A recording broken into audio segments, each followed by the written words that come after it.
نحمدہ ونصلی علی رسولہ الکریم بسم اللہ الرحمن الرحیم۔ حضرات گرامی قدر، آج مرکزی جمعیت کے نمائندہ ٹیلی ویژن اسٹیشن پیغام ٹی وی کے اوپر تقریباً 4 گھنٹے تک لائیو نشریات میں رہا ہوں، جس کی وجہ سے آج میں آپ کے سامنے تفصیلی طور پہ خلاصے کو تو نہیں بیان کر سکوں گا، لیکن ناگاہ نہ ہونے کی نیت سے میں آپ حضرات کے سامنے حاضر ہوا تاکہ اپنی چند گزارشات کو آپ حضرات کے گوش گزار کیا جا سکے، اور انشاءاللہ کل سے دوبارہ آپ حضرات کے سامنے تفصیلی طور پہ اپنی گزارشات کو رکھا جا سکے۔ سورہ نور قرآن مجید کی ایک ایسی صورت ہے جس میں اللہ تبارک و تعالیٰ نے ان تمام تدابیر کو انتہائی شرح و بسط کے ساتھ بیان کیا ہے جو سماجی طور پہ پائے جانے والے ایک بہت بڑے گناہ زنا کے تدارک کے اندر نمایاں کردار ادا کر سکتی ہیں۔ حضرات گرامی قدر، ایک بالغ مرد اور بالغ عورت جن کا نکاح نہ ہوا ہو، اگر وہ اس برائی کا ارتکاب کرتے ہیں اور 4 گواہ اس برائی کے اوپر شاہد بن جاتے ہیں، تو اللہ تبارک و تعالیٰ اس امر کا اعلان فرماتے ہیں الزانیۃ والزانی فاجلدوا کل واحد منہما 100 جلدہ ولا تاخذکم بہما رأفۃ فی دین اللہ ان کنتم تؤمنون باللہ والیوم الآخر ولیشہد عذابہما طائفۃ من المؤمنین، کہ زانی اور زانیہ کو 100 کوڑے مارے جائیں اور ان کے عذاب کے اوپر مومنوں کی ایک جماعت کو گواہ ہونا چاہیے۔ اور اللہ تبارک و تعالیٰ یہ بھی اعلان فرماتے ہیں وَلَا تَأْخُذْكُمْ بِهِمَا رَأْفَةٌ فِي دِينِ اللَّهِ، ان گناہوں کے فعل شنی کے بعد سزا مل رہی کرداری کی روک تھام کے لیے کیا گیا وہ کموار زانی اور زانیہ کو 100 کوڑے لگانے کی سزا ہے۔ حضرت رسول اللہ صلی اللہ علیہ وسلم کے شادی شدہ آدمی کے پاس اپنے جبلی تقاضوں کو مہارت بنا کرنے اللہ تبارک کو پھیلانے کی کہ جھوٹی افواہوں کی وجہ سے بھی معاشرے کے اندر بد کرداری کو ہوا ملتی ہے۔ جب آپ کسی معصوم عورت کو بدنام کر دیتے ہیں، کسی معصوم مرد کو بدنام کر دیتے ہیں، تو خود بخود معاشرے کے اندر ایک برائی کی پروموشن اس حوالے سے بھی ہوتی ہے۔ چنانچہ اللہ تبارک و تعالیٰ اعلان فرماتے ہیں والذین یرمون المحصنات ثم لم یاتوا باربعۃ شہداء فاجلدوہم 80 جلدۃ ولا تقبلوا لہم شہادۃ ابدا واولئک ھم الفاسقون۔ وہ لوگ جو پاک دامن عورتوں کے اوپر تہمت لگاتے ہیں، ایسے لوگ اگر 4 گواہوں کو پورا کرنے سے قاصر رہتے ہیں تو ان کی سزا یہ ہے کہ ان کو 80 کوڑوں کی سزا ملنی چاہیے۔ حضرات گرامی قدر، دنیا کے اندر سب سے زیادہ سینسٹیو رشتہ میاں بیوی کا رشتہ ہے۔ اگر کوئی آدمی اپنی بیوی کو برائی کا ارتکاب کرتے ہوئے دیکھ لے تو یہ بات ممکن نہیں کہ وہ اس کے لیے 3 گواہوں کو ڈھونڈنے نکل جائے۔ یہ جبلت کے خلاف ہے، نیچر کے خلاف ہے، فطرت کے خلاف ہے۔ اسلام چونکہ دین فطرت ہے، اس لیے اسلام نے ایسی صورت کے اندر مرد کے لیے اس بات کی گنجائش رکھی ہے اگر وہ بیوی کے معاملے کے اندر اپنی آنکھوں سے اس کو برائی کا ارتکاب کرتے ہوئے دیکھتا ہے تو شرعی عدالت کے اندر قاضی وقت کے سامنے 4 قسمیں کھائے کہ اللہ کی قسم میں سچا ہوں، اور 5ویں قسم کھائے کہ اللہ کی مجھ پر لعنت ہو اگر میں جھوٹا ہوں کہ میری بیوی نے برائی کا ارتکاب کیا ہے۔ لیکن پھر وہی بات، اسلام دین عدل ہے، دین احسان ہے، انسانوں کی خیرخواہی کے پر مبنی دین ہے۔ ہو سکتا ہے کوئی بندہ اپنی بیوی کی کریکٹر اسیسینیشن کر رہا ہو، کوئی بندہ اپنی بیوی کے کردار کی اوپر جھوٹی تہمت لگا رہا ہو، امکان تو ہیں اس بات کے۔ چنانچہ اللہ تبارک و تعالیٰ نے بیوی کے لیے سزا سے بچنے کا ایک گنجائش رکھی ہے۔ وہ گنجائش یہ ہے بیوی 4 قسمیں کھائے کہ میرا خامن جھوٹا ہے، اور 5ویں قسم یہ کھائے کہ اللہ تبارک و تعالیٰ کا میرے پر غضب ہو اگر میرے خامن نے میرے پر سچا الزام لگایا ہو۔ اگر دونوں قسم کھا لیتے ہیں لعان کی صورت کے اندر تو ان کے درمیان جدائی پیدا کر دی جائے گی، اور اگر بیوی اپنے دفاع کے لیے قسم نہیں کھاتی تو اس کے پر حد کو قائم کر دیا جائے گا۔ حضرات گرامی قدر، سزا جس طرح 4 گواہوں کے ساتھ ہوتی ہے، اسی طرح اسلام کے اندر اعتراف جرم کے ساتھ بھی سزا ہوتی ہے۔ ایک بندہ اگر قاضی وقت کے سامنے، حاکم وقت کے سامنے آ کے یہ بات کہتا ہے میں نے برائی کا ارتکاب کیا ہے، تو پھر بھی وہ حد کا مستحق ہے۔ حضرات گرامی قدر، حضرت شبیبہ غامدیہ اور حضرت مائز بن مالک الاسلمی رضی اللہ عنہما کے واقعات احادیث مبارکہ کے اندر موجود ہیں کہ انہوں نے حضرت رسول اللہ صلی اللہ علیہ وسلم کی بارگاہ رسالت مآب میں آ کر اپنی برائی کا اعتراف کیا تھا، اور ایسے عالم میں حضرت رسول اللہ صلی اللہ علیہ وسلم نے جناب شبیبہ غامدیہ کو اس وقت تک واپس پلٹ جانے کا حکم دیا جب تک حمل واضح نہ ہو جائے۔ جب حمل واضح ہوا تو پھر پلٹنے کا حکم دیا جب تک بچہ پیدا نہ ہو جائے۔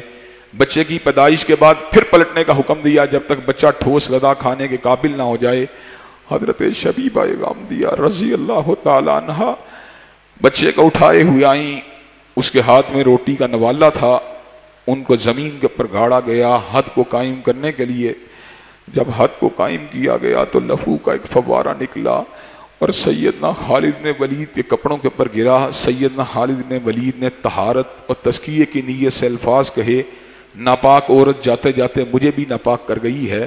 تو سید ولد آدم حضرت رؤوف و رحیم حضرت محمد کریم صلی اللہ علیہ وسلم نے ارشاد فرمایا، شبیبہ نے ایسی توبہ کی ہے، ایسی توبہ کی ہے، اگر اس کو مدینہ کے 70 گناہ گاروں کے اوپر تقسیم کر دیا جائے اللہ سب کی خطاؤں کو معاف کر دے گا۔ حضرات گرامی قدر، اسی طرح زناکاری سے بچنے کے لیے کسی گھر کے اندر یا اجنبی مقام کے اوپر داخل ہو جانا کسی بھی طور پہ درست نہیں ہے۔ انسان اس مکان کے اندر داخل ہو سکتا ہے جہاں پہ اس کا سامان ہو، جہاں پہ اس نے اپنی چیزوں کو رکھا ہو، لیکن ایک ایسے گھر میں جہاں پہ عورتیں موجود ہوں، اس گھر کے اندر آدمی بغیر اجازت کے داخل نہیں ہو سکتا، چونکہ اس کا تعلق کسی مرد کے ساتھ ہوگا، کسی معاملے کے حوالے سے، دوستی کے حوالے سے۔ اسے چاہیے کہ وہ گھر کے دروازے کے اوپر دستک دے، اور اگر اس کو پلٹ جانے کا کہہ دیا جائے اس کو پلٹ آنا چاہیے، اور اس بات کو اپنے دل کے اوپر نہیں لینا چاہیے، اس لیے کہ تزکیے کا راستہ، طہارت کا راستہ یہی ہے۔ اسی طرح مردوں کو اس بات کا حکم دیا گیا، کل للمؤمنین یغضوا من ابصارہم ویحفظوا فروجہم، کہ مومنوں کو چاہیے اپنی نگاہوں کو جھکا کے رکھا کریں۔ نگاہوں کو جھکانے سے خود بخود ان کی پاک دامنی کا تحفظ ہو جائے گا۔ حضرات گرامی قدر، زنا آنن فانن کبھی بھی نہیں ہوتا، زنا کے مقدمات ہوتے ہیں، زنا کے راستے ہوتے ہیں، اس میں آنکھوں کا ساتھ اتصال ہوتا ہے، پھر اس کے بعد حلوت ہوتی ہے، دوستانہ ہوتا ہے، شناسائی ہوتی ہے، پھر برائی کا ارتکاب ہوتا ہے۔ اسی لیے اللہ تعالیٰ نے یہ بات کہی ہے، وَلَا تَقْرَبُوا الزِّنَا، کہ زنا کرنا تو بڑی دور کی بات ہے، زنا کے قریب بھی نہیں جانا چاہیے۔ اسی طرح اللہ تبارک و تعالیٰ نے فقط مردوں کو اس بات کا حکم نہیں دیا کہ اپنی نگاہوں کو جھکا کے رکھیں، بلکہ عورتوں کو بھی اس بات کی تلقین کی گئی، وَكُلِّ الْمُؤْمِنَاتِ يَغْضُضْنَ مِن أَبْصَارِهِنَّ وَيَحْفَظْنَ فُرُوجَهُنَّ، کہ مومنہ عورتوں کو چاہیے اپنی نگاہوں کو جھکا کے رکھا کریں اور اپنی پاک دامنی کا تحفظ کیا کریں۔ حضرات گرامی قدر، جو بندہ اپنی نگاہوں کا تحفظ کر سکتا ہے، اللہ کے فضل و کرم سے برائی اس سے ہو سکتی ہی نہیں ہے۔ جس کی آنکھیں پاک ہیں، جس کی نیت صاف ہے، جس کا دل صاف ہے، یہ کیوں کر ممکن ہے کہ وہ خیانت کا ارتکاب کرے؟ حضرات گرامی قدر، دنیا کے اندر بے دین یا دین سے دور تو بہت سے بے عمل لوگ ایسے ہیں جو نگاہوں کی حفاظت نہیں کرتے، لیکن ہم نے ایسے مذہبی طبقات کے اندر بھی لوگ دیکھے جو مولویت کے نام پہ، پیری فقیری کے نام پہ، مرشد ہونے کے نام پہ غیر محرم عورتوں کے سروں کے اوپر ہاتھ رکھتے ہیں، گالوں کو تپتپاتے ہیں، مسافے کرتے ہیں۔ حضرات گرامی قدر، ان کو ولی اللہ مت سمجھیے، یہ شیطان کے اعلی کار ہیں، یہ شیطان کے ایجنٹ ہیں، یہ سیدھے راستے کے اوپر نہیں ہیں، یہ راہ ہدایت سے بھٹکے ہوئے لوگ ہیں۔ جو اللہ کا ولی ہوتا ہے وہ غیر محرم عورت کی حلوت کو کبھی بھی اختیار نہیں کرتا، وہ غیر محرم عورت کے ساتھ گفتگو کرنے کے اندر بھی محتاط ہوتا ہے۔ اسے پتہ ہوتا ہے کہ میں نے غیر محرم عورت سے اگر گفتگو کرنی ہے تو ایسے عالم کے اندر میں نے معروف طریقے سے کرنی ہے، میں نے سپاٹ لہجے سے کرنی ہے، میں نے ہیرا پھیری نہیں کرنی، میں نے زو مانی کلام نہیں کرنا، میں نے نرم اور لوچدار بات نہیں کرنی۔ اللہ تبارک و تعالیٰ نے اپنے نبی کی بیویوں کو اس بات کا حکم دیا، وَلَا تَحْزَانَ بِالْقَوْلِ فَيَطْمَ الَّذِي فِي قَلْبِهِ مَرَضٌ، کہ آپ کو چاہیے کہ آپ نرم آواز سے کسی کے ساتھ بات نہ کیا کریں، پردے کی اوٹ سے بھی سپاٹ لہجے کے ساتھ بات کیا کریں۔ حضرات گرامی قدر، اس کے ساتھ ساتھ عورت کو اس بات کا بھی حکم دیا گیا وہ پردہ کرے، اور پردے کا استثناء اگر کسی کو دیا گیا، باپ کو دیا گیا، شوہر کو دیا گیا، بیٹے کو دیا گیا، بھتیجے کو دیا گیا، بھانجے کو دیا گیا، ماموں کو دیا گیا، اسی طرح چچا کو دیا گیا، ہالو کو بھی نہیں دیا گیا، پھوپھا کو بھی نہیں دیا گیا،